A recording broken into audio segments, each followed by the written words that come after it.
మాట్లాడేది ఇప్పుడు ఆయన సగం మేసం తీపించుకొని తిరుగుతాడు మమ్మల్ని అంటారయ్యా పిల్లోని మ్యాచ్ అని చెప్పి సగం మేసం లేకుండా నేను క్లారిటీ చెబుతున్నా. ఆ బ్యాట్స్మెన్ నిన్న ఆడాడు, నిన్నటితో అయిపోయింది. జూమ్ చేసుకో. రేపు ఎలా ఉండదు నిన్న వర్షం పడింది, రేపు పడవచ్చు, రేపు పడదు. విషయం చెబుతున్నా, వాతావరణం చేంజ్. సంబంధం లేదంటారా రేని పిల్లనా బచ్చలరా మీరు. ఒక బ్యాట్స్మెన్ ఏటైనా ఎట్లా ఆడతాడో తెలియదు, బ్యాట్స్మెన్కే తెలియదు ఆడిందాక. మీరు ఆట ఆడుతున్నారు మరి ఇన్ని సంవత్సరాల నుంచి. ఒక బ్యాట్స్మెన్ ఆడు బాల్ టచ్ చేసి కనెక్ట్ అయ్యి ఇవాళ కరెక్ట్గా రేజ్ అవుతుంది, ఓకే ఇవాళ బ్యాటింగ్ ఆడుతాను కాన్ఫిడెన్స్ హిట్టింగ్ ఆడతాడు. ఇంతమంది ఉన్నారా, ఎంత బెట్టింగ్ కాసిన ర్యాంక్ అయినా ఉన్నాడా?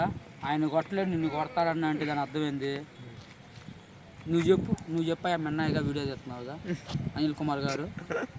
యూట్యూబ్లో లైవ్ పెట్టిన ఇప్పుడు రాంకి అన్న ఉన్నాడు, రాంకి అన్నని కొట్టాడు మనం అంటున్నాం. ఏమన్నా కొడతాడు అంటున్నాం, ఎందుకు అంటున్నావు?